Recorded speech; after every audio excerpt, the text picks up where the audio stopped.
Hello, everyone. Welcome.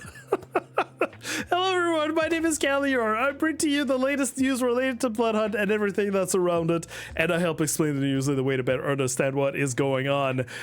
Given to that most of the news about Bloodhunt these days are driven by community events, I only make news recaps whenever I think it's worth making one.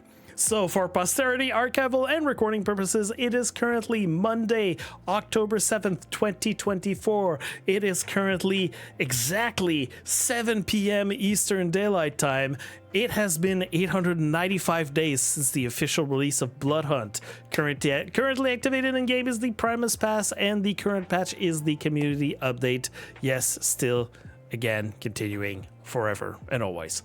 We are recording this live on Twitch, so please give me a follow to stay updated on Bloodhunt, or at least, you know, anything that has to do with the Bloodhunt community.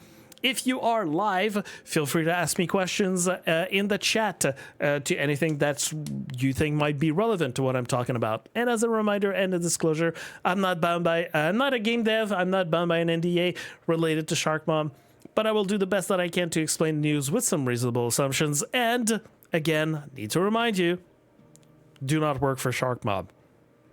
I can activate my non-dev powers, but I'm not a dev. I'm not a nothing. So we're gonna recap some of the interesting information that I have to share with you, including some event updates from the community, things to look forward to, but mostly what we're going to be covering today are Twitch drops, community voting, and the impact on community events that have happened or that are to come, the possible return of a game that's similar to Bloodhunt, an update on the Month of Darkness, Exoborne news, including some dev insight on Bloodhunt, and we will finish rounding up the news with some big unfortunate news for Sharkmob. So yeah, stick around. These are the topics that we are looking into today. So as usual, we are going to start with the usual ones. Starting with, all right, we are starting with Twitch drops. So yes, if you don't know, we currently have the Twitch drops that are available from September 27th to October 25th. So these are the, we've got several things in there. We've got the zombie walk emote, the Final Dawn avatar or icon, depends exactly what you want to call it, the Bloodshot icon, the Trailblazer outfit for female, and the Emblaze outfit for male, and the Scourge mask. So that is the brown version of the Plague Doctor mask. Yes, and you can get all of these after watching 4 hours of Bloodhunt content from the top 100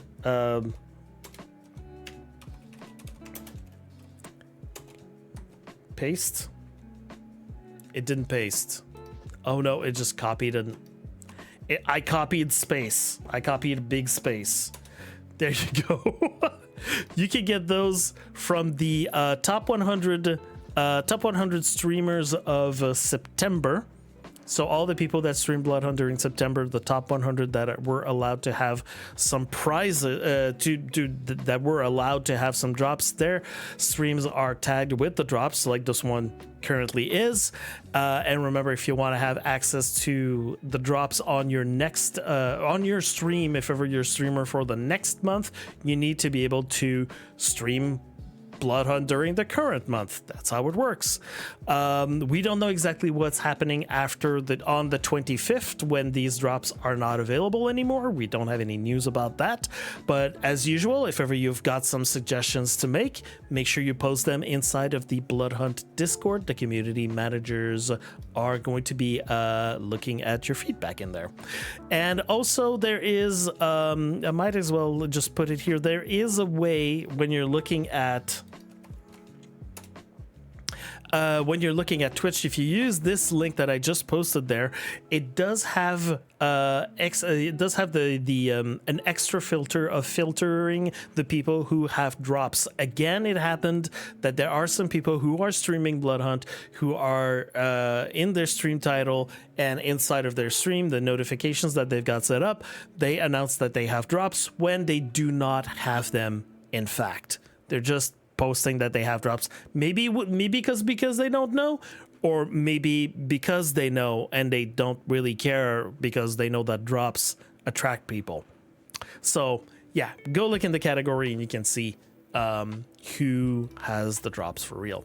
So yeah, it's only 4 hours, got plenty of time to do that. Now when it comes to community voting, so we're going to do a little recap of the last couple weeks. So what we had on the 29th, on September 29th, what we had voted as a community, we decided that for TDM maps at 42% of the vote, we had Library, Red Light, and Skybar. With 52% of the votes, legendary weapons were Assault Rifle, 9-barrel Hunting Rifle, and Dual Pistols. For artifacts, we got Hand of Glory and Crow Famulus at 45% of the votes. Now, this is what just happened. This is what just played out. It's what we had until like yesterday. In terms of the voting choices that we had last week,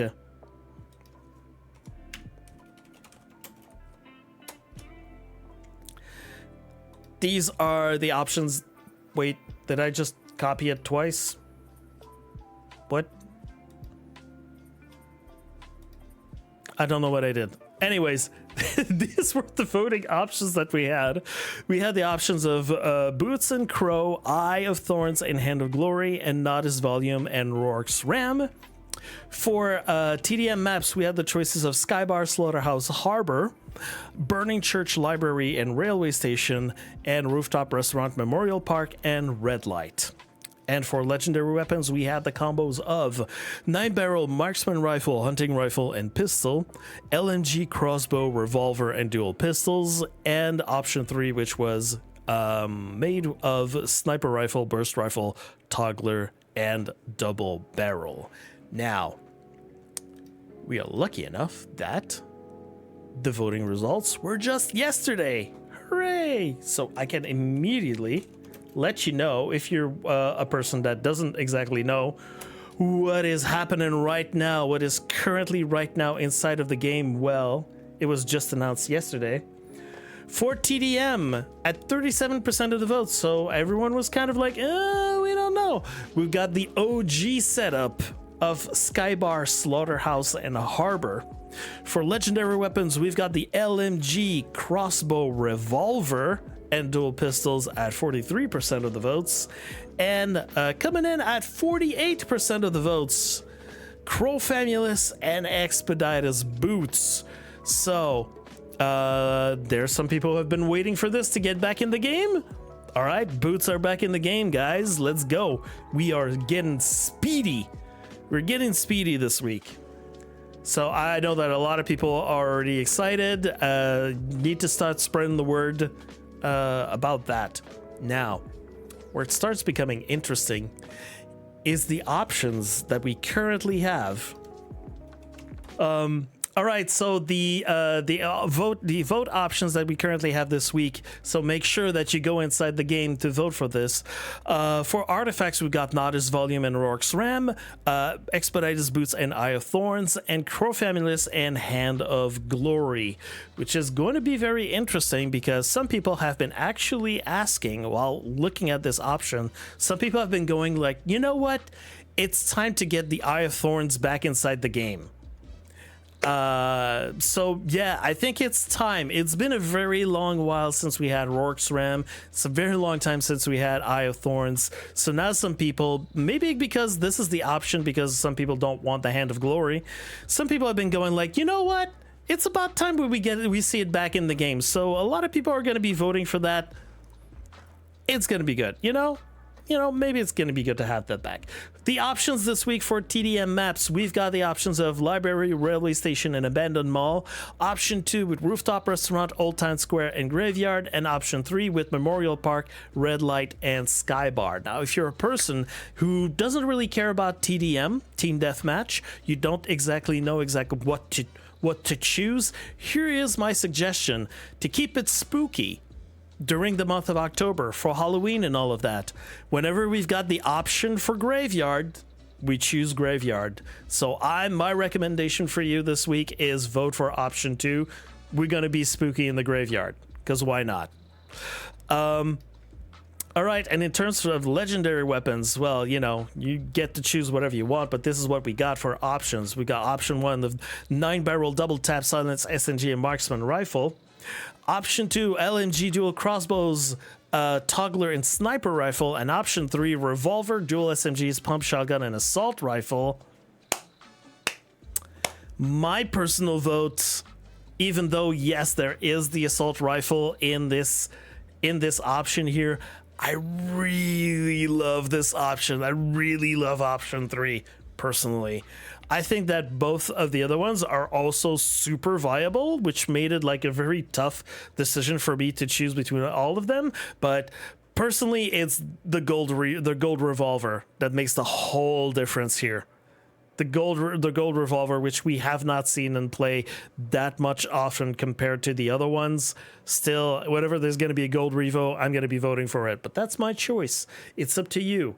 Remember, you can go inside the game. Remember to go inside the game and make sure you lock them in. So when you lock them in, you're going to see the whole rectangle is going to be highlighted. You're going to have the little check mark that's going to be there. Some people just click too fast and their votes are not locked in. Make sure you go do that, especially with the artifacts. All right.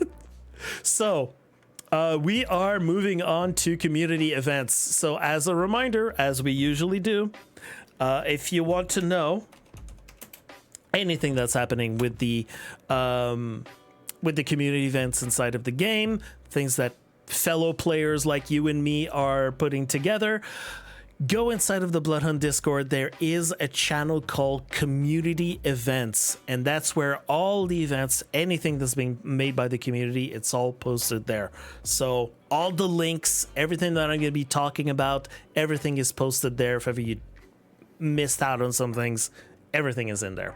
So we are going to start by just a little bit of news about the events that have happened, or in this case, the event that did not happen. So remember, I just made, last time I made the news was on Friday 27th of September, and I said, don't forget, tomorrow there is a Bloodhunt competitive trios tournament for Latin America. Come all see it. And then I was told, oh wait, it was a little bit earlier in the week, and then I was told by the organizer that there is scheduling conflicts. Not a lot of people could show up, and so it is going to be rescheduled to a further date. So whenever I've got some news about this, I will let you know. Also, it transpired that the event was not necessarily competitive. It turns out also that when I was told that it was private server, it was not private server. So we're going to see. Maybe it's going to be a public tournament, just a public trios tournament that's going to be happening in the future for Latin America. Or maybe they're going to negotiate to have competitive and to have a private server. We're going to see. We're going to see. So right now, I have no news. I know that the person that's organizing all of this said he was going to contact me to let me know when it was going to be rescheduled. So we hope it's going to be it's going to be good. All right. Next up with this, we had the event Embrace the Masquerade, which, remember, like all the rules, it's fashion victims, but now with all the rules, a little way that's a little bit more democratic of doing things. Topic this time was clan pride, which was basically, hey, show us your best representation of a pride of your clan pride. So like your best Nosferatu or your best Toreador, your best Bruja, and so on and so forth. And Every submission was posted for everyone to rank from 1 to 10. So it was all democratic, and we saw all the submissions. I was hoping that we would get more submissions because now it's open to, like, it's really open to everyone. There's no judges or anything, but also the names are not announced. The only time the name is announced for the outfits is whenever the person wins. So in this case, this was the outfit that won. It was called Club Kitty. And it was Link Sora, which is the person who managed to win it. So that was the person that was voted the most out of everyone that was there. When we also had a voting winner. So whenever you're voting for an event like Embrace the Masquerade, so like the fashion event, I take one person out of all of the people who participate in the voting. There's one random winner, and they win the Bend the Knee emote code. So if we break this down, because now we've got full results, unfortunately that's the least amount of people that has ever voted, that's ever participated in an event. Usually there's much more people than that who vote, but this time we only got 21 people who voted. The good thing about this, however, because I was asking, like, how do you feel about the format? Now we don't have judges or anything about that. The event, the feedback that I got was generally positive, so I think I'm going to be moving on and continuing this way in the future. And so in order, these are the people who were most liked, and also now I can put a little graphic for everyone to know, to see the statistics of how were some people most appreciated or most voted on inside of the community in terms of community voting. So there you go. If there's some people who want to see a little breakdown and the picture of the winner. So this person got a boatload of codes, and we thank them for participating. So the next one, like I'm saying here, the next one is going to take place in 2 weeks. Stay later on when we're going to be at the calendar of events. I'm going to tell you exactly when the next one's going to happen, and you can already kind of figure out what is going to be the theme this time. I don't know, there might be something happening this month. All right, so that's enough with this one. We had just this weekend, we had the 1v1. Oops, am I not posting? There we go. We had the 1v1 event that happened, which was a 1v1 tournament that was set on a private server for PC only. And it was a bracket, 1v1 bracket, 16 players fighting against each other. And it was, yes, blue assault rifle only, melee allowed, no prowlers. These were the rules that iClutchCheeks put forward together to, for the event. No one had done an event like this before. And so I'm very happy that it actually went without a hitch. Like the first maybe couple of matches, it was a little bit chaotic because no one had like quite got like the vibe of how we're supposed to do things.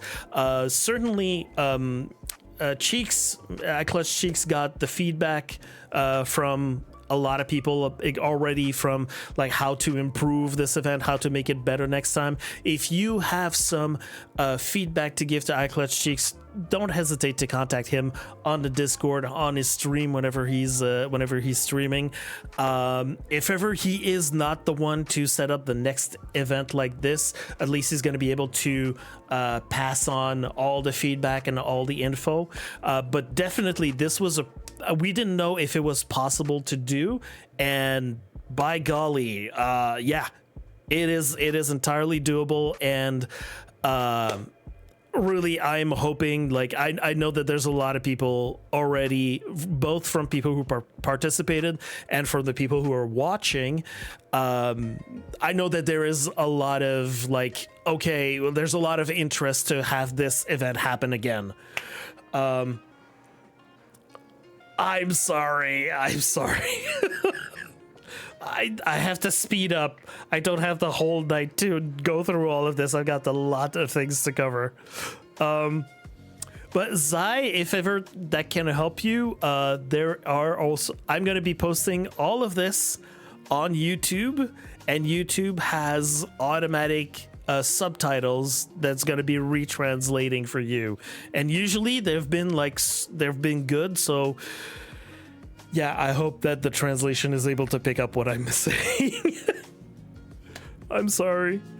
So yeah, this was and this was hosted also on Black Goddess's stream, who did a really good job. And it was good practice for what's going to be happening this Saturday.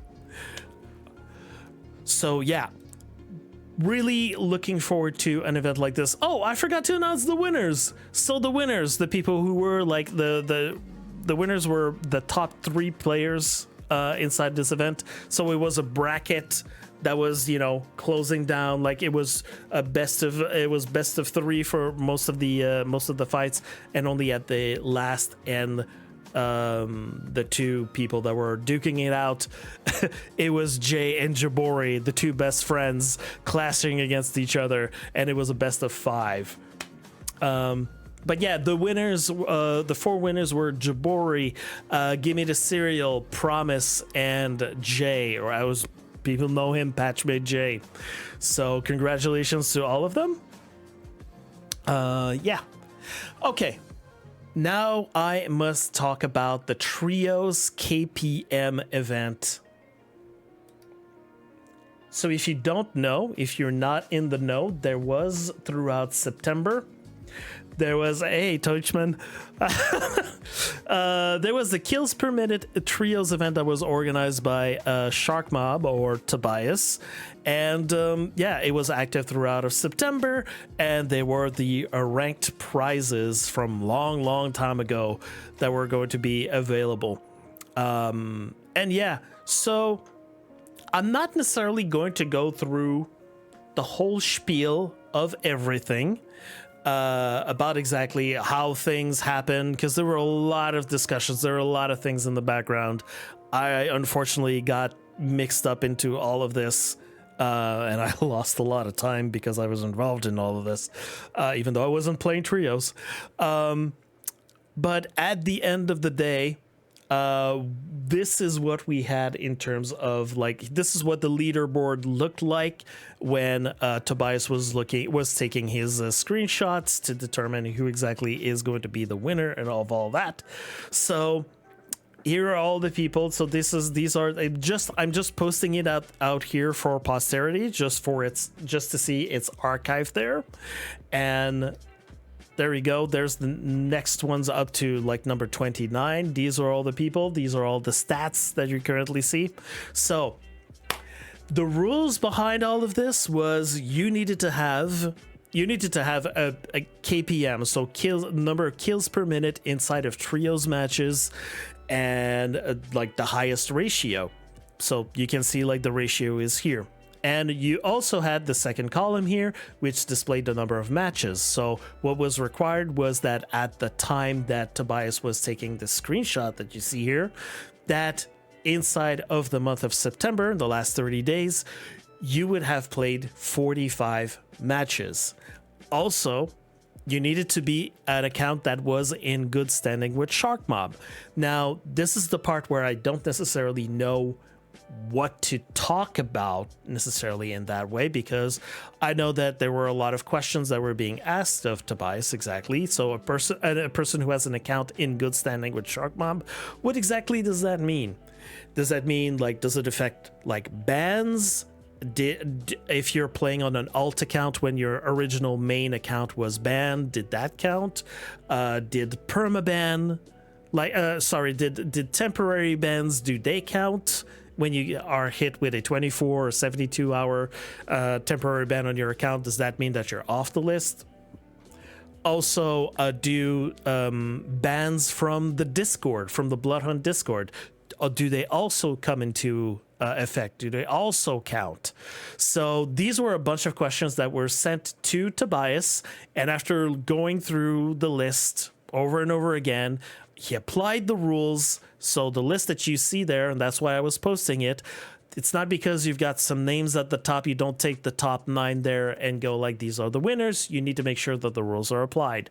So the final result of who was the winners according to Tobias and the community managers and the people that are looking at like a bunch of stuff behind the scenes for Sharkmob. These are the winners. So the people who got gold prize are Thumbsticks, aka J, Patchmade J, Suffers I Have, and Balmain, which, if I'm not mistaken, that is Balenciaga Bat for the people who know this person inside the community. Meow, Meskun Mahal, Buff AA. For silver prize, and for bronze you've got Savbeat, Red Suabibi, and Two Tap You Stupid Ya. I don't know. I didn't even look to see who's that person is, because that was a name change that happened at the last second or something like that. Anyways, so the prizes have been distributed to some people. I'm not gonna go into like further details about that, because I know that some people had feelings. About that. I'm just gonna say, for this event and all of that, if you have feelings or if you got some other feedback, you see the name up there. The name is Tobias Solem. Send him a little DM about your feelings. But apart from that, the matter of all of this and whoever wins and all the prizes have already been distributed, so this event is closed. He's already got a ton of feedback if ever he wants to make this event again in the future. He's already asked certain people to help him on what could be improved. If ever there was another event like this, what would be best, best kind of stats, best kind of environment, best kind of conditions to make sure that there's no cheesing, that there's, people will not be so prompted to try to manipulate stats, because there's some people that were trying to go to do that. Some people were a little bit sussy. Some people started pointing fingers at each other.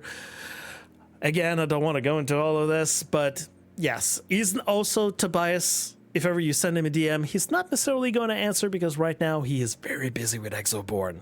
He literally told me, like, if you want something else from me, Khalior, ask me at the end of October, because really busy. So don't destroy his DMs. Maybe save that for later. I don't know. You just know. Those who don't play for cosmetics. Okay. Okay, so that's for past events. So now what is going on? What is going on right now? Well, I didn't have a tweet made for it already, but I'm just gonna let you know. I was supposed to make another post for October, but it's the same thing as September. If ever you are a streamer and you want to have like a little feature on your stream, make sure you contact me. Send me a DM. I am organizing public scrims.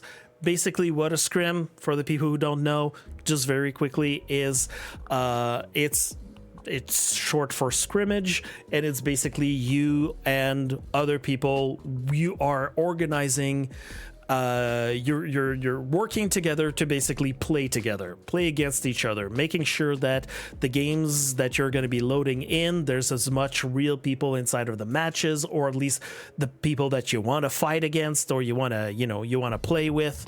You're organizing, you're doing the 3-2-1 queue all together, whether it's inside of your Discord or you're doing it on stream and you're typing 3-2-1 queue or something like that. And it's entirely up to you what you want to do. Do you want to play solos? Do you want to play duels? Do you want to play trios? Do you want to do a team deathmatch scrim? Everyone get in there at the same time. Let's do it.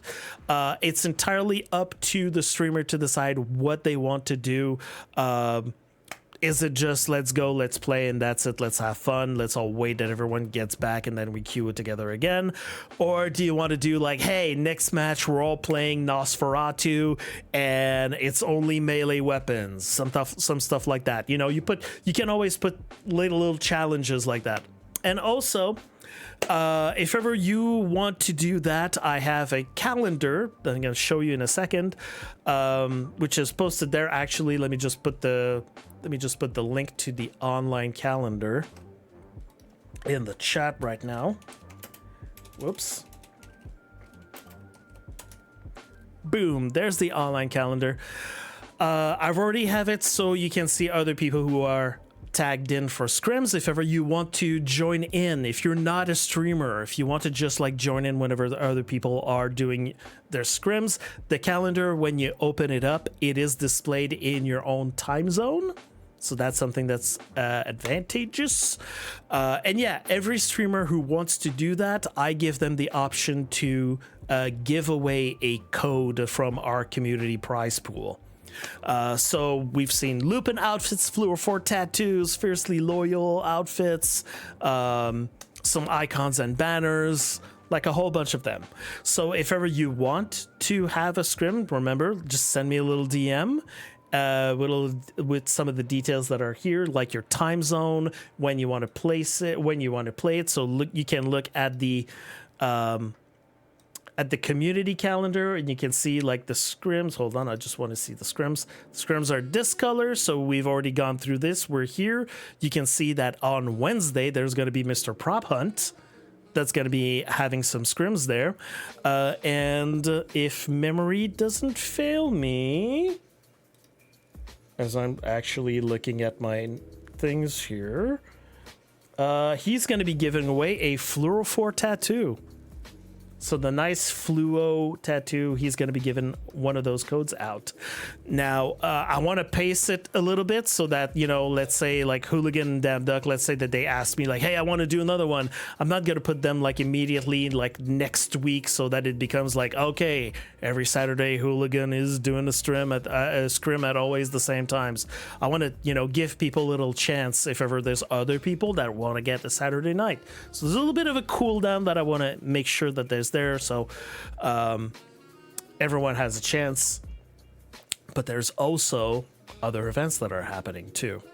So there you go. When I was saying like the fashion event is going to start on the 14th. That's when the next one is going to be set up. Like I also put the other events that are happening inside of Bloodhunt, so you can look at that and maybe you can click on the November month and see maybe there's some things that are being prepared already there.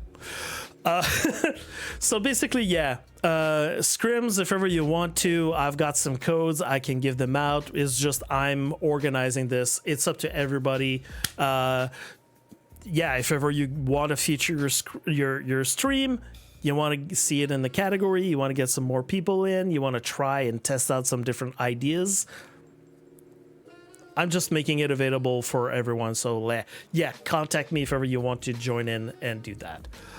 And yeah, I might as well extend it to November, whenever you feel like it. If there were this people that need to prepare a little bit more in advance, that's fine. Okay. Another thing that is going on right now and is actually going on for the rest of the month of October, some people have already seen it. It is a scavenger hunt, which I call Hunt of the Old Clan. Basically, in a nutshell, there are 14 hints.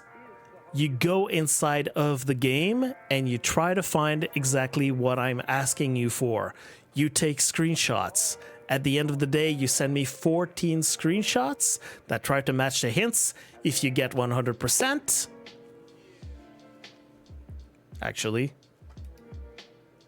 there you go. If you manage to get 100%, you get to choose the prize. Do you want the crow icon and banner, or do you want the duck icon and banner? I know a lot of people have been waiting to see those again, and now is your opportunity. So it's just a scavenger hunt. I've got some clues. I actually put a little effort into this because now there's also a story that's tied to that.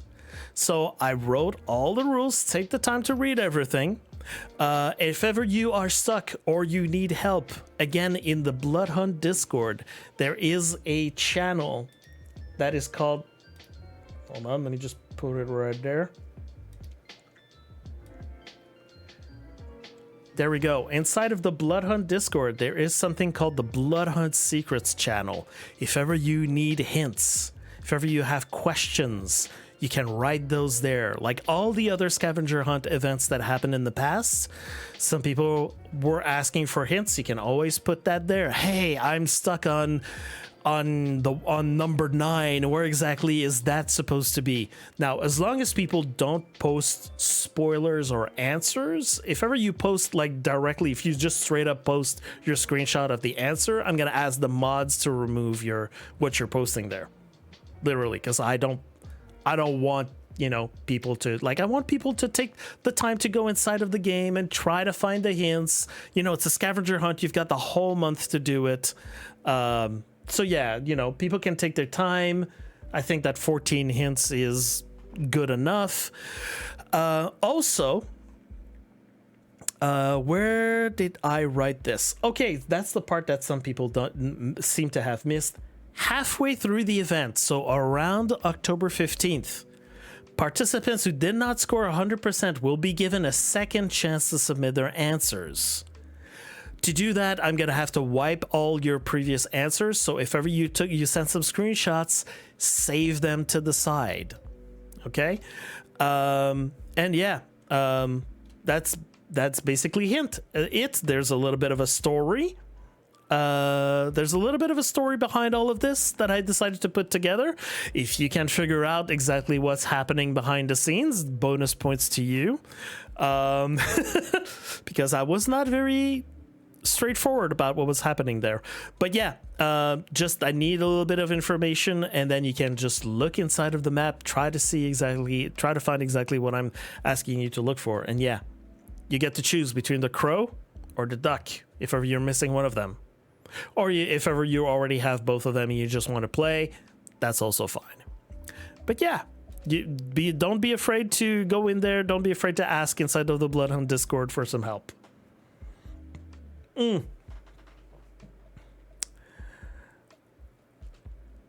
Yeah.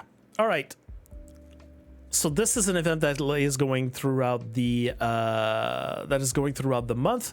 Next event that is going on this Saturday. Boom. It's called It Takes Two. It is a duos event. So if ever you've been a part of a FUNament before, it's kind of like a FUNament, but not really. But it's basically for 4 hours, you just play duos, and then you submit your eight best matches.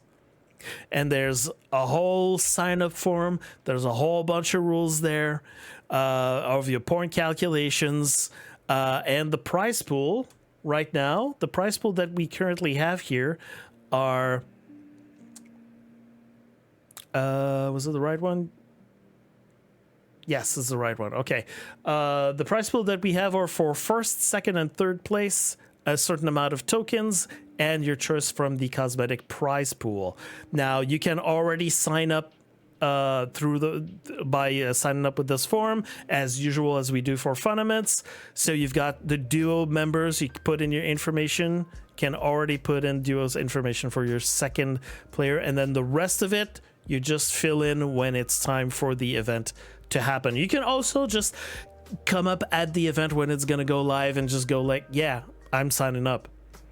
And you can already decide which prize you want to get.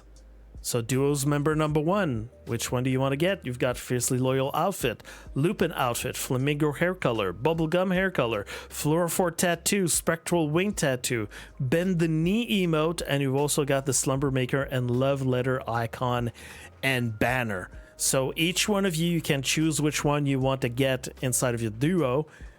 Yeah, you can already look at all of this, look at all the rules that's in there, but it's just a basic duos event starting at 2 p.m. Eastern time for 4 hours. So from 2 p.m. Eastern time to 6 p.m. Eastern time, these are the matches that you're going to play in. And then, yeah, this is put together by Black Goddess. She's going to be hosting it on her stream as well. So yeah, be there. This is happening this Saturday. I might even join in because for once it's an event that I'm not organizing myself. And yeah, here is the Twitch, if ever you don't know already. This is the Twitch of Black Goddess. Yeah, and so for the people who don't know, like it's open to everyone. PC, PS5, open to everyone. There you go. Now, I talked about a FUNament. There is a new FUNament that has been announced this week. That has been announced yesterday, actually. On October 19th. October 19th, we will have FUNament number 13. And it is a solo FUNament. As usual, same thing as usual is going to be happening. There, you've already got the form here that you can load up. Let me copy the address for the form right there. There's the form right there inside of the chat. As usual, it's the same thing. You've got 3 kill race winners. Yeah, you've got the three kill race winners for the people who want to be the best of the best. There's going to be the 5 people who are going to be closest to average, so anyone who participates has a chance of winning something. They get tokens and their choice of cosmetic. There's also going to be a random participant who's going to have their choice of cosmetic. And anyone who participates and doesn't already have it, you will get the Dark Angel and Iron Will icon and banner. So let me just put it there. So for the people who are in the kill race, there will have this creator icon and banner, which is like the bronze rewards. For the choices of the cosmetics, bubblegum hair color, spectral wing tattoo, flamingo hair color, and love letter and slumber maker icon and banner. And here is the participation prize, the Dark Angel and Iron Will. It is the only place inside of all of Bloodhunt where you can get these, when you can get this icon and banner. It's only in this event. So make sure that you take the time to sign up.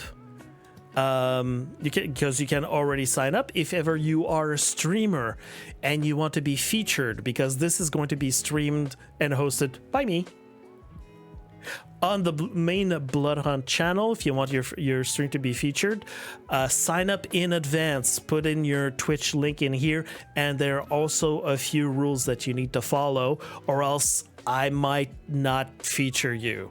It's simple as that. Just take the time to read it, and yeah, you can fill in everything up until this point where it says fill below when the FUNament is over. And yeah, as usual, you sign up with your you send your 3 best matches that are going to be happening within the 2-hour period. And yeah, that's going to be again at 2 p.m. 2 p.m. Eastern time or 8 p.m.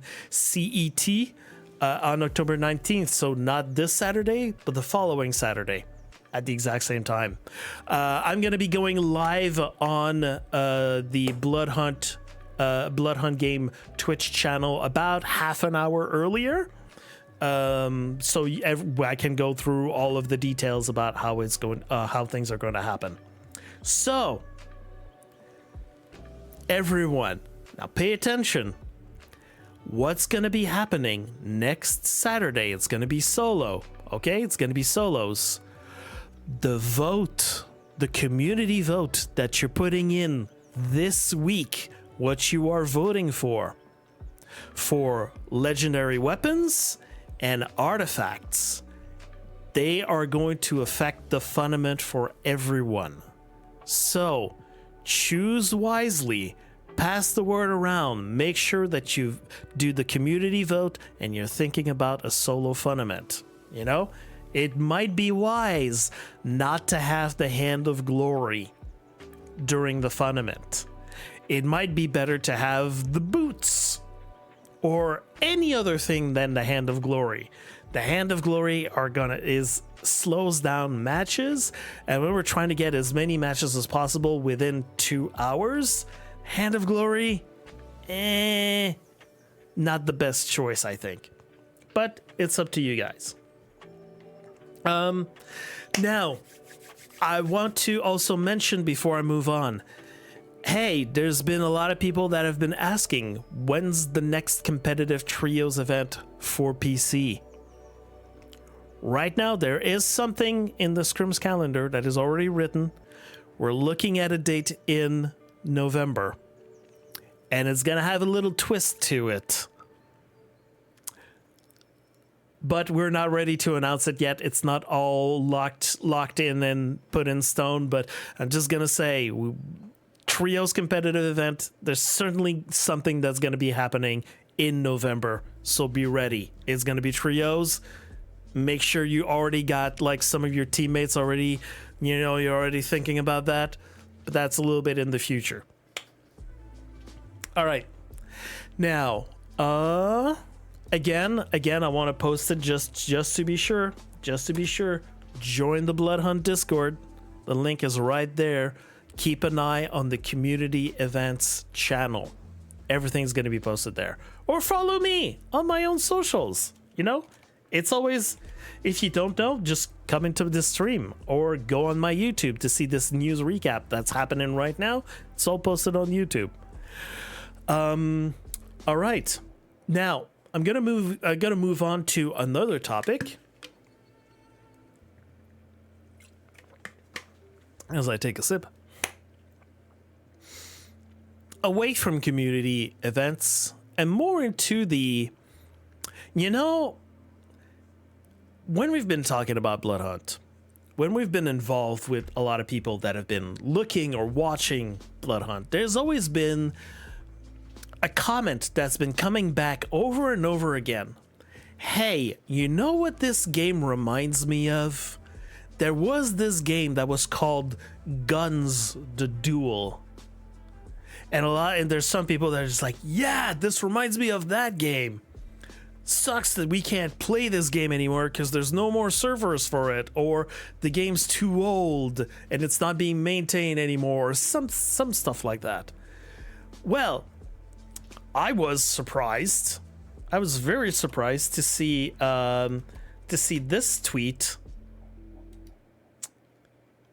from someone called Cypher PK, who is a Twitch streamer and creator, who's saying, a childhood game of mine, Gunz the Duel 2003, was way ahead of its time. Servers have been offline since 2011.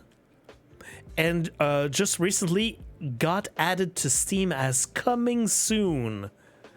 I really hope they don't mess this up. I would be excited to play it again.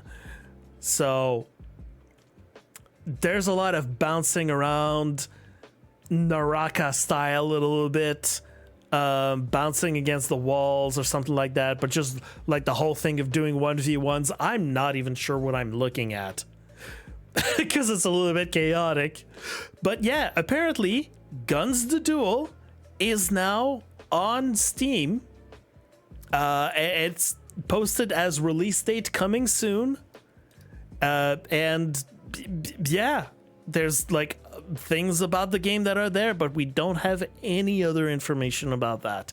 So I'm gonna let you know about that. I just know that it's been, a lot of people have been mentioning the whole comparison with Gunz the Duel. So yeah, apparently, if you're interested in seeing something that looks a little bit like Bloodhunt, well, there you go. Apparently, this is the closest thing that exists to Bloodhunt. Right. Moving on. It is October. Vampire the Masquerade, so the IP under which Bloodhunt works, the whole world of vampires and all of that, the kindred, all of that is under the umbrella of World of Darkness. World of Darkness does not just include Vampire the Masquerade. There's also the Werewolf game. There's also Wraith games. There's different IPs under that umbrella of a World of Darkness. Now, what they do every October, every year, is every day there is a new announcement, and it's all sorts of announcements. Like, it can be anything. It can be like, we have a new store that now sells a bunch of jewelry, like official jewelry from Vampire the Masquerade, which is actually one of the announcements that happened there. Sometimes it's just like, hey, we've made new character sheets that you can download the PDFs for this specific game. All right, like, you know, there's a thing every day. Sometimes it's making announcements. Sometimes they're looking at all of the people that are working on all sorts of different projects for the different IPs, and they just like make announcements throughout the month. One thing that has been made available, that was available last year, but now it's come back, but with a little twist, is there is a humble bundle for World of Darkness. Now, it is a book bundle, and you've got all the different IPs here. You've got Vampire the Masquerade, Hunter the Reckoning, Werewolf the Apocalypse. You've got some core books. You've got some side books, you know, some kind of like complementary books that go along with it. So like you've got the main core book of Vampire the Masquerade 5th edition. You've also got the Camarilla book, the Anarch book, the Sabbat book, Second Inquisition book, and you also have like different little stories, different little setups, like complementary stuff to help, like, you know, different stories to have different setups so you can do, like, this is all RPG, by the way. This is all tabletop RPG type of stuff, and for all the different IPs that you see there. So there's a whole lot of, this is all digital. These are all digital books that can be purchased with, you know, there's different size of bundles, and the different size of bundles, they will give you a certain amount of books available depending on exactly how much you want to pay. This year, however, the bundle is, because the bundle, like the maximum amount of bundle is the same as it was last year. So if ever you purchased all of this last year, there's nothing new.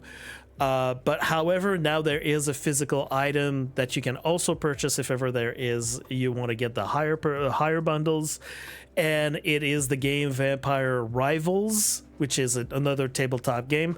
And I want to specifically mention this because there is the Rivals Heart of Europe expansion. And what exactly is that? Well, it has everything to do with Prague. Everything to do with Bloodhunt. A lot of the cars that are in there, all related to Bloodhunt in one way or another. So if ever you're one person that wants to collect a lot of things about Bloodhunt, just letting you know that this bundle does include all of this. And personally, for me in Canada, ordering this bundle, even with the shipping fees that are not disclosed here, there's a whole bunch of shipping fees. Ordering this bundle together is costing me less than actually going out and buying these 3 items together. Just for me. Anyways, just wanted to let that out. So yeah, if ever you're interested in a lot of the digital books about Vampire the Masquerade, they're all there. It's a really good bundle. Yeah, I got it last year. Like I said, it's really worth the value, but you know, the downside of it is it's all digital. It can be fine. Depends exactly. So another thing that was made known,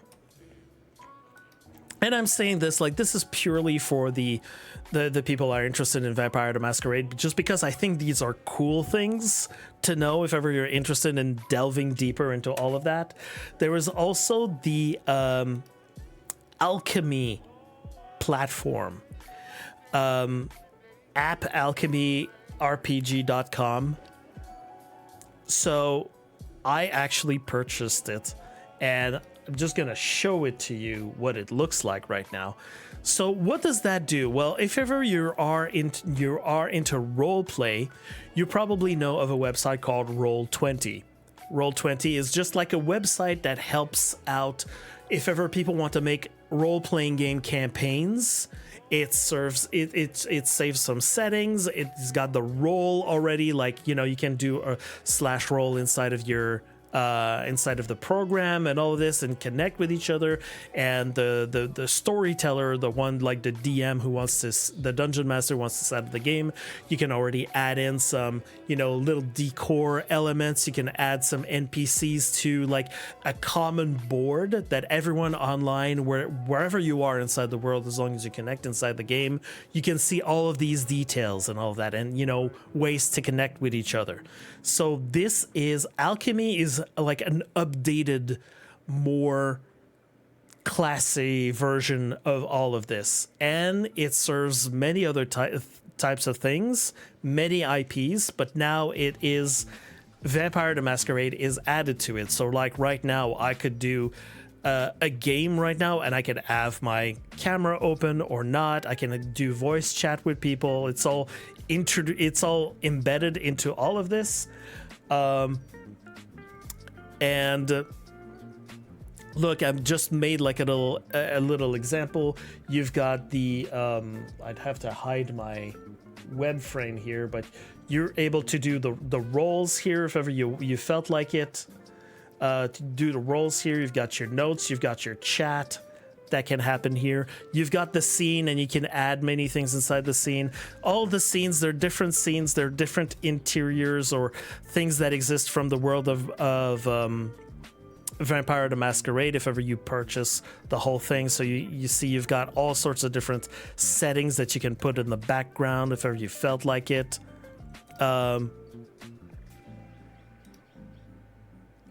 There are some animated ones. There's some that come with sounds, all of that stuff. You can change you can't really see it because I'm playing it on the side, but you've got some tools.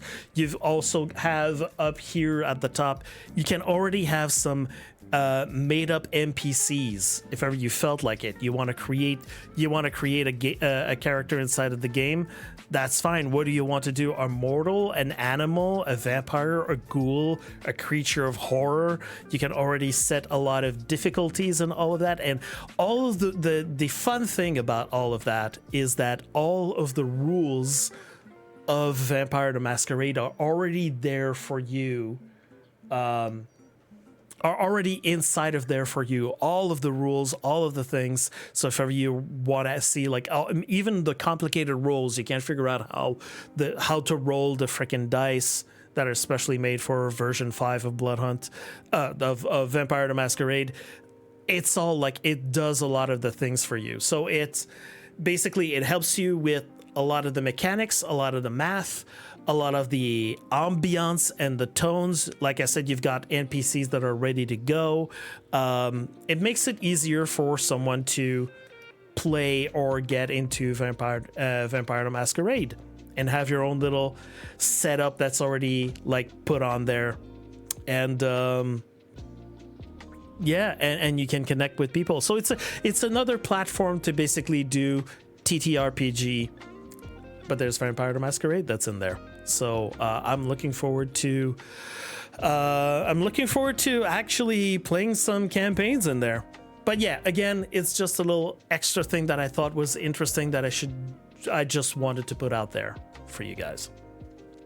So let's get back into things that are interesting us more a little bit as Bloodhunt players.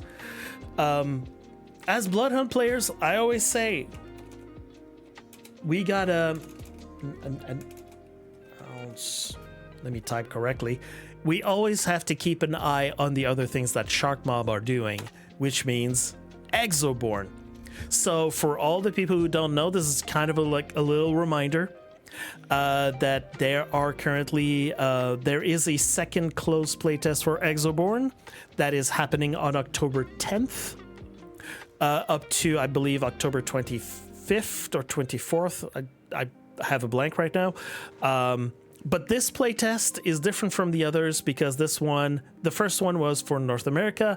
Now this one is North America and Europe. It is only for PC. You can already sign up and register for that. If you were if you were part of the previous playtest and you already got an email, if you fill it up again, you are automatically invited to the second playtest that's going to happen. So yeah, that's going to be happening soon. We're on the 7th right now. So this week, the second playtest for Exoborne is going to happen. Now, I want to reiterate again a few things. First of all, this is a playtest. There's nothing about a beta test, even though we know that in the future there's going to be an open beta that is going to happen. So far, the word beta has not been said. It is a playtest, so it's probably, again, a different alpha build of the game as far as I know. So don't ask when the game is going to be ready, when the game is going to be released. There is no release date that has ever been said about Bloodhunt, about Exoborne. Like no dates about anything. Okay, nothing. This playtest is still under NDA, so be very careful if you manage to get yourself invited. It means that you are not supposed to show, record, talk about all of the things that you are seeing if ever you get inside of Exoborne. There's gonna be a lot to talk about, and I really want to talk about a lot of things that I've seen on Exoborne that are directly things that are interesting to Bloodhunt players, but I can't talk about it because of the NDA. If ever you breach the NDA, by the way that you register, your Steam ID and your Discord ID are recorded. So if ever you find yourself in breach of the NDA, you're not going to be allowed to have the game at all because you've broached the NDA. Just letting you know, because last time there were a couple of people who thought it was okay to try to stream the game, got immediately shut down. There are few people that started talking about it in different forum or openly in a Discord. There are places inside of the Exoborne Discord for you to talk about the NDA stuff between other people, but not in the public, open spaces.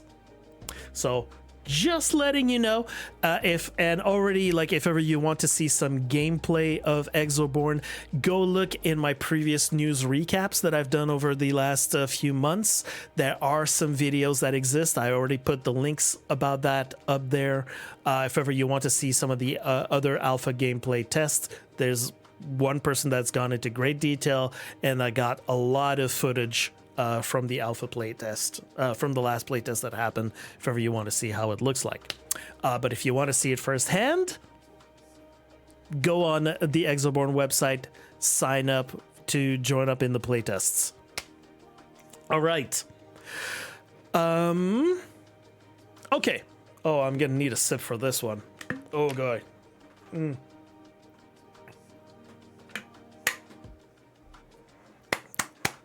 All right, this is going to be interesting. There was an article that I did not talk about last time that I was doing the news, because we already had a lot of things that were happening in the news at that time, so I thought maybe it's not the time to talk about it. But now we've got the playtest happening this week. It's time to actually look into this article, because I didn't see a lot of people talk about this one. There is an article from VG 24/7. I was basically saying, there you go. Exoborne is Sharkmob's brave next attempt at live service success. But with one dead game behind it, can this one survive? Okay, this hurts. This hurts a little bit, seeing an actual article, just putting it out there. It was like, wow. I wonder how some people at Sharkmob feel about that. Yeah, the Ghost of Bloodhunt hunts the pretty cool looking Exoborne ahead of its release. Can Sharkmob shake the ghoul? Now, I'm gonna go through different like things in there. I might as well just almost read through the entire article, because there's a lot of things that are being said about this game, about in this interview, that I think are very, very interesting. So yeah, there when they were at Gamescom, this person, this reporter, had a little bit of one-on-one with the Sharkmob CMCO and narrative director Martin Hultberg, about what they learned from their first attempt, and that is where this article is going, and that is why it's important. I mean, important why Bloodhunt players might be interested in seeing what exactly he has to say. So we're going to go into detail. I'm going to read out loud what he has to say here, because basically the whole thing is, hey, Bloodhunt, dead game. Next game, what are you going to do with that? what lessons are learned and why I've been saying, hey, a lot of lessons, or you can already see a lot of lessons are being learned already in the way that they're talking about a lot of things. Here's an article. We're going to go in this. So he says, Bloodhunt was a game we all loved, but like you said, it sadly didn't work out in the long run. It's a very competitive industry, and online games is definitely one of the more competitive spaces. Personally, I think we learned a lot about how to run a live game from doing Bloodhunt. We learned a lot about producing content in a live environment, how to keep a community engaged. So we're taking a lot of those learnings, applying them where we can. Now that was a sore point from the community about Bloodhunt, you know, to the point where we had like people that needed to step up to help out with the community. And yeah, they noticed that sometimes there's some things that maybe they could do better. He says, but in reality, it's never really truly just about the game. It's also everything else going on around it. I'm sure you could look at many games and think about the challenges they had and whatever. But to us, it was lots of lessons to learn, like the level of community engagement and engaging early. What we're doing with all these tests so we can respond early at a stage where we're already fully committed to development. One of the biggest faults with Bloodhunt was content rollout. How many times have we heard anyone speaking about this, like, openly? Ever. This, like, as far as I know, this is the first time, like, apart from a previous, like, streamer relationships manager talking about it openly, like, from his own opinion. This is the first time that we actually see someone talk about the content rollout for Bloodhunt. Like, actually, like, apart from the maybe some, like, there were some things mentioned inside of the articles, but not really addressing the whole, like, from the whole top-down perspective. Sharkmob was working on several seasons at a time, but in terms of what new stuff players could mess around with on a month-by-month basis, it left many wanting. As such, I asked about longevity and what plans there were to ensure Exoborne would keep players around. Holdberg provided a glimpse into their plans and changes from Bloodhunt's attempt.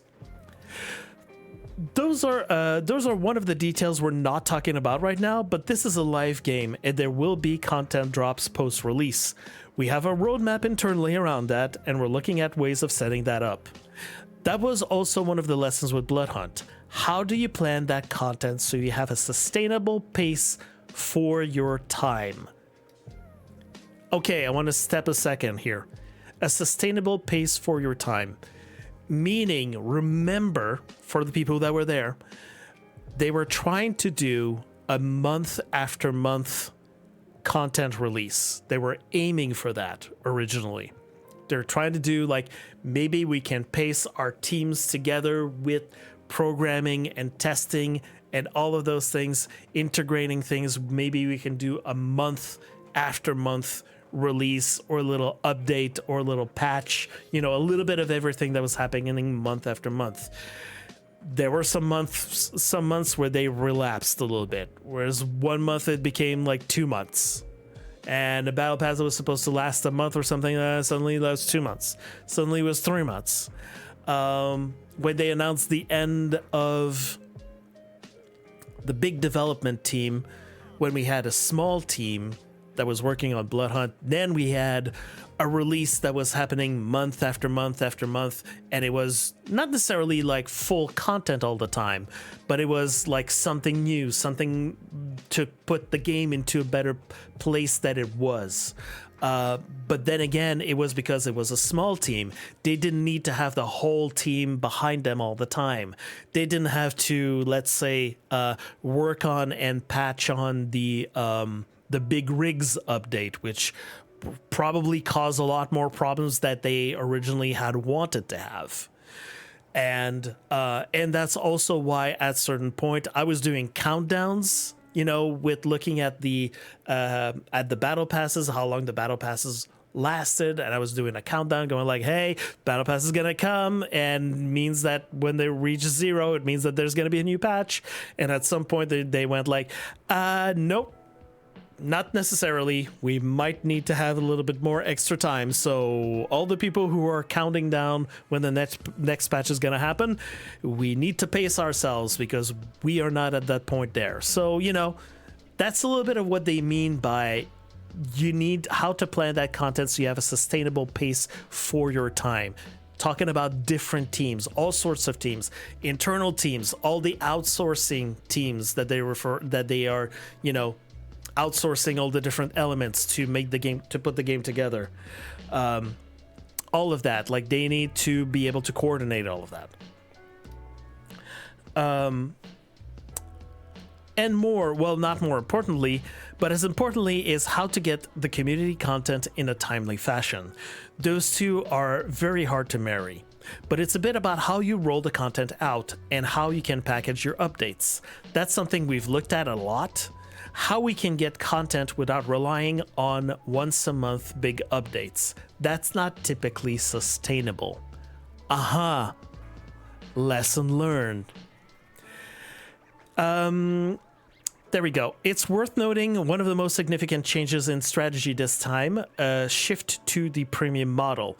Bloodhunt was free to play, and given that the game didn't quite gain the popularity people hoped for, okay, so there's a little bit of there's a little bit more to that than what it's saying. Like, he's sort of equating because the game was free to play, it still didn't gain the popularity that they were hoping for. I mean, it's not because it was free to play. It was because they failed the launch. They fumbled the launch, and that's why, like, there were millions of people that wanted to play the game at launch. They were there. It was free to play. People were there for free to play game. They were there. The numbers were there. But it, like, the way that it's written there, it means like, it's like, oh, because it was free to play, it didn't reach the popularity that it wanted. No, absolutely not. It's because they fumbled the launch. And then it, you know, took a while to actually get the patch out, to fix things out, and all the goodwill and all the people just went away because it was taking too much time. They couldn't stick around. They were saying L devs and all of that, and they went away and never came back. So what they're writing there, it's not exactly right. Exoborne will be a premium game sold for an upfront price. What price is not up for conversation right now, but given the recent situation around Concord, there's a real debate about whether or not this is a good move or not. Holdberg provided several merits for the approach. So if you don't know, Concord is a recent failure of a game that was supposed to be really, really hype. And apparently the rumor is it cost $400 million to make Concord, and it flopped within the first week or something like that. So, and this was a payable game. Like, again, you had to pay. It wasn't free to play. So yeah, that's what they're talking about Concord right now. I'm going to talk about my perspective. There are probably good arguments as well from other developers. There are a couple of reasons. One that we discovered from Bloodhunt was that Bloodhunt was a free-to-play game. That made it ripe for cheaters. You could ban someone and they'd come back again and again and again. If it's premium, then you have to pay to get you have to pay a bit to get it. So if we ban you, it hurts. So you lose a lot of cheaters being premium. Another reason is, of course, that to be able to sustain development, you need cash flow. Free to play is cool, it's great in many ways, but it's hard to recoup that initial cost with that business model. That's why we're going premium. In the end, it brings money back to the game dev to create content, it helps with cheating, it's also a space we're most used to working with. Almost everyone from our studio comes from a premium game background. Making free-to-play games requires a specific skill set, and you have to build that over time. Now, that's very interesting. It's very interesting to say that free-to-play requires a specific skill set. And I would imagine that what he's probably referring to is to be able to respond quickly to a live game, basically. When you have a premium game, you don't necessarily feel the stress or the pressure that you would have from a free-to-play game where you have cheaters constantly coming in and out all the time, where you have actual real players coming in and out all the time for absolutely, not a lot of, for a great cost on their end and not necessarily getting a lot of returns on the other end.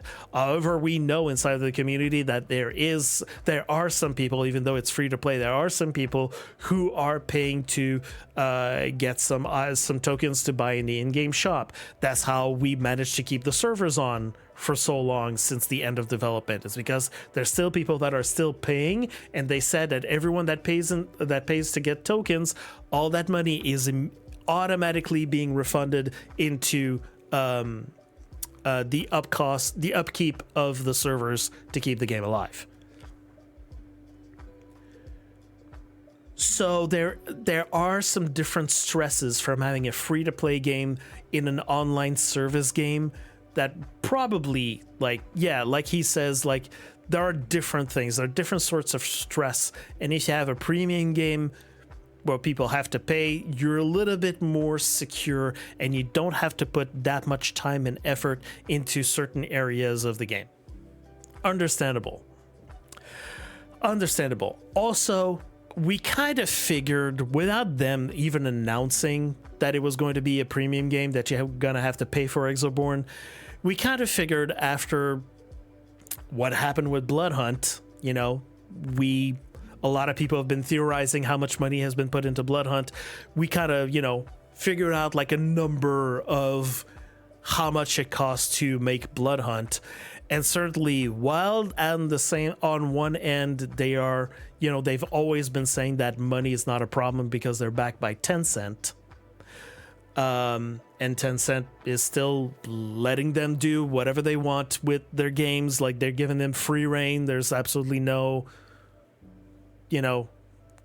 conspiracy theory about Tencent has their hands on everything and they're basically puppets for Tencent, and none of that, nothing ever proven for that for Sharkmob.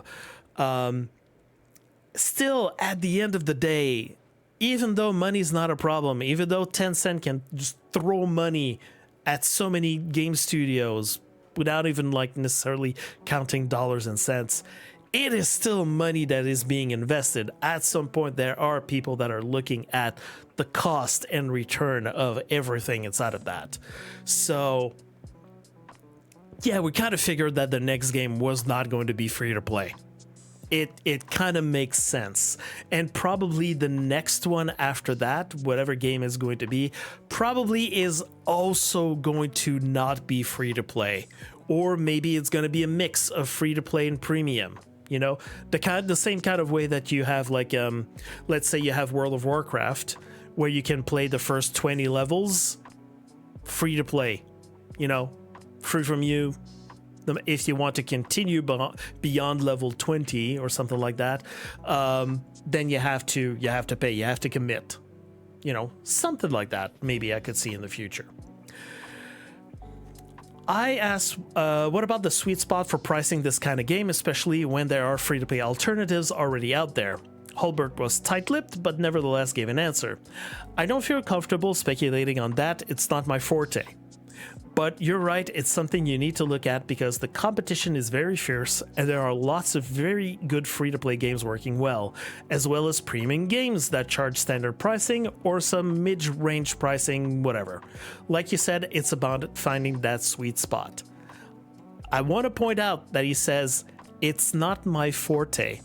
So for the people who don't know necessarily too much about how game dev works, pricing about things, you bring in economists, you bring in financial people, you bring in people that know a little bit more about what's happening inside of the world of gaming and the gaming industry, about how much money people, all of us have in our pockets, or how much they evaluate that we have in our pockets, like that would be that we would be okay to spend for that game, and also evaluate, you know, like they say, they evaluate like the environment, what is currently going on right now at the time that we are expecting to release our game.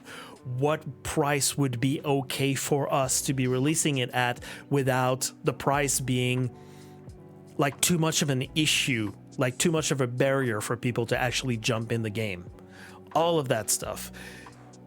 It's not all the game devs that work on the game that know exactly, like they have their, like they might have their opinion on how much the game should be priced, but they're not the experts on that necessarily, even though this is a person that's very high placed inside of Sharkmob. He's one of the founders of Sharkmob. He even says, it's not up to me. I'm going to leave that to the people who know. We still got a while to go until Exoborne is playable for the average gamer. It's currently going through closed beta tests, and it's through these tests that the team at Sharkmob hope the public product will appeal to a vast crowd of eager players.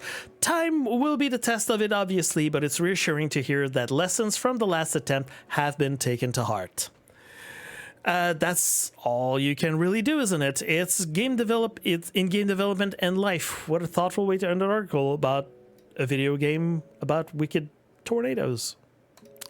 Yeah. So, nice little article letting you know, hey, at Sharkmob, if you didn't already pick up on that, Sharkmob is learning from the Bloodhunt experience. A little bit like sprinkling of a little bit of details in there to know like a little bit how they feel about that. It's not because they necessarily didn't address some things directly to us about how they felt about like releasing content, or you know, going with like community management or community investment. What you're reading between the lines is that like it was not done properly, or like they didn't do it like as much as they could have had. I'm also reading it as maybe the person that was in charge at that time about community maybe was not the right person, or not the right strategy to have that person in charge. Now we actually have really good people like Tobias. They're gonna be in charge of all that. It's gonna be good. But you know, they're like all of this is just like learned lessons from Bloodhunt, and it's good to see, even though like I could totally tell that there's a lot of things that they're already learned. Now this is an article that gave us a little bit of like peek behind the scenes, and you can read between the lines how they felt about the Bloodhunt experience. It's really cool, I think, even though this title is extremely cheeky. It's really cheeky. Anyways, so that's it for this article. I have one last bit of news, and I hope I didn't put many of you to sleep.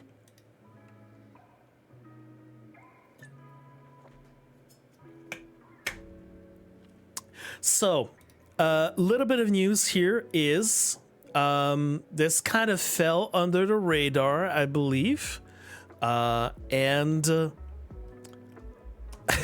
all I have to say is thank God for Google Alerts. Remember Google Alerts? That's a thing. You can look for a keyword, you punch it in, and once in a while you get updates whenever there's something that's put online about it. Well, I almost completely missed out on this. And I think that's big, but at the same time, it's not that big. I'm just gonna tell you. So, you remember that when we were talking about Sharkmob, we've been saying all this time that there is the Malmo office in Sweden, and when Bloodhunt was launched, there was a London office that was being created. And we quickly learned that Sharkmob was working on 3 games. The first one was Bloodhunt. The second one was, we eventually figured out it was Exoborne, and there was a third game. And the third game, we knew that we knew that Exoborne was being worked on by the Malmo studio, and the new London studio was going to work on the third mysterious game. Now, a long while ago, probably when Exoborne was announced, I already went do a little sleuthing, and I figured out exactly what kind of game it was that was for the London studio. But now, yeah, we've learned that Sharkmob London faces layoffs after the game is cancelled.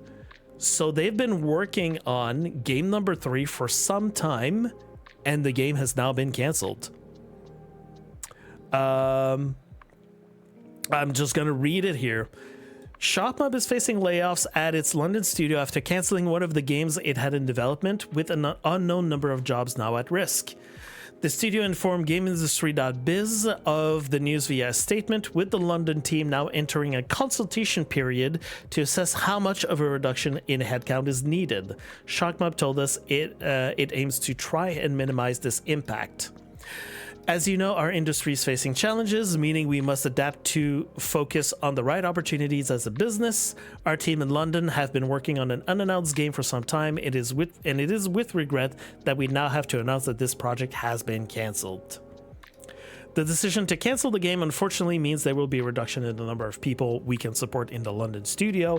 This is an incredibly difficult time, and our focus is to provide the support and guidance to those potentially impacted. Meanwhile, Exoborne, the open-world extraction shooter in development at Sharkmob's Malmo studio, is unaffected by the London cancellation, with the company emphasizing that the team remains committed to its development. So, no impact to the Malmo studio. Exoborne continues the way that it is. It's just the London office. I mean, of course, like, you're not gonna have people stick around and be sitting in chairs working on, like, not working on anything if, you know, there's no game in development. Now, I tweeted about this because it's not the first time that we've been hearing since 2023 about bad news inside of the game industry. I want to point out that through past job applications, we could figure out that Sharkmob's third game was meant to be an MMORPG, and that was the London studio's main game. So that was from a while ago when I was digging around to see what the game was, looking at some previous job postings that were there. We could figure out, like, here, experience in testing MMO type games, working on RPG titles, understanding RPGs, and knowledge of many types of RPG games. Here, experience working on larger open-scale world games. So that's how I figured out that it was, you know, this looks like an MMORPG, but also action RPG, maybe something else. It was a type of MMORPG that they were working on. So yeah, I mean, we could speculate exactly on what possibly happened, and I have a few ideas of what could have happened. It's an MMORPG. Now, MMORPGs that have been in development and had to suddenly shut down in the past, usually it's either because the development was crazy. Like, it's going beyond the usual, like, the development, like, you schedule the development, you schedule, like, financially how you're going to sustain the amount of people, like, with a schedule, right, on how to build a game. Maybe they weren't meeting the right schedule times, and that basically costs were going to go exponentially over, like, through the roof. Maybe that's something like that.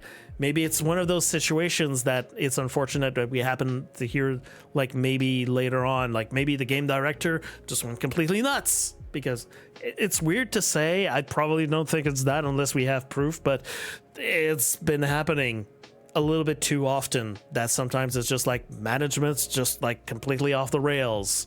the project's off the rails, so they go like, all right, we're shutting this down.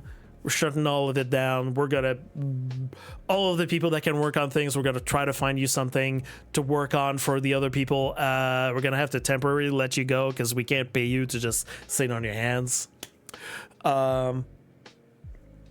There's that. I don't think that it's anything that's related to Bloodhunt that might have affected the issues with the London studio, because they had a lot of time planned, like the whole studio when it was founded, and the job recruitments that they were doing, like the job postings and all of that.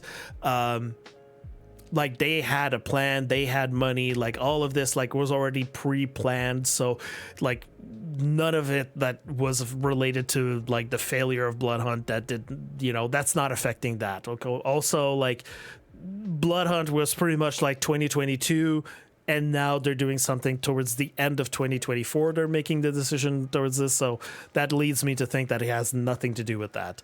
So yeah, this looks like completely like internal issue, or that might have to do with either management or just money, or maybe something related to what's happening in the gaming industry. Because right now the type of explanation that we're given for this is kind of typical of also all the other game studios that have been laying off a lot of their staff.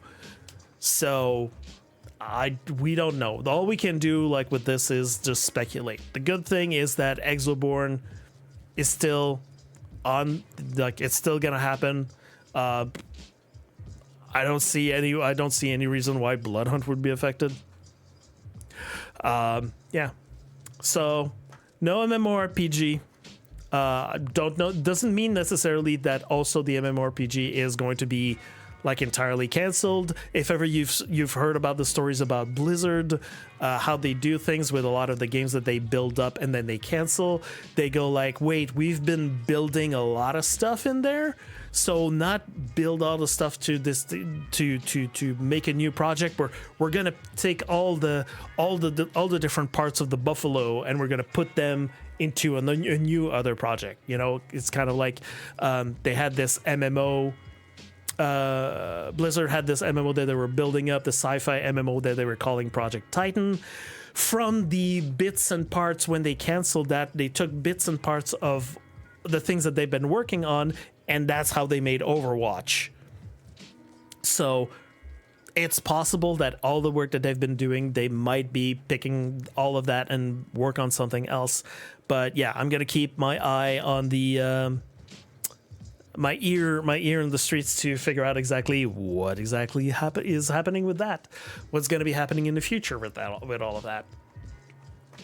All right. So that was very long-winded of me. I'm sorry, went really overboard with all of this stuff.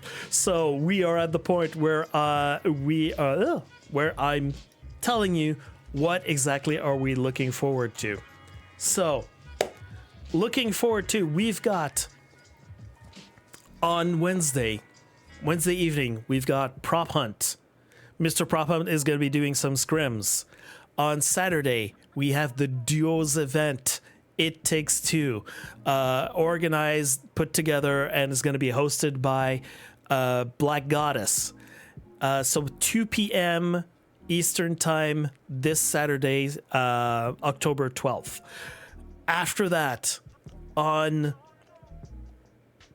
Monday, October 14th, there's going to be the new Embrace the Masquerade fashion event that's going to be happening. That's going to start. After that, on the 19th, so next Saturday after that, we're going to have a FUNament, a solo FUNament for everyone. It's going to be, like as usual, kill race, closest to average, random participants, the people that can't participate. There's going to be viewer prizes as well. It's going to be hosted by me. It is happening on the 19th, October 19th at 2 p.m. Eastern Time. Yeah. And that's what we've got. And remember to vote. Remember that the vote that you're going to be putting together, that you're going to be voting on this week, is going to affect the solo FUNament. So choose wisely. And yeah, that's about it. I'm just going to post it again inside of the chat. There you go. There is the online calendar that I'm trying to keep updated with everything from events that are organized by Sharkmob to events that we're putting up to specifically the scrims. Remember, if you are a streamer and you want to organize some scrims and you want to give out some codes to the community, please send me a DM and we can talk it out. It doesn't take much. And yeah, especially like, hey, this week we've got freaking we've got the boots. We don't have the hand this week. It's time to rejoice. It's time to play the game. You know, we're eating good. So yeah, that's what we got. As a reminder, again, I want to keep reminding people, in November I will be hard to reach. I will not be helping out that much on making new events by myself. So if ever you want to have your own events happen, reach out to me, reach out to FAR. We can help you get those running. Again, I still say that I've got my templates that I want to be working on to help people set up their own events. So very happy about like the event that iClutchCheeks, the solo 1v1s that he put together. Very happy about Black Goddess stepping up and doing a duos event this Saturday. We need more people inside the community to do that if you want to keep the game rolling.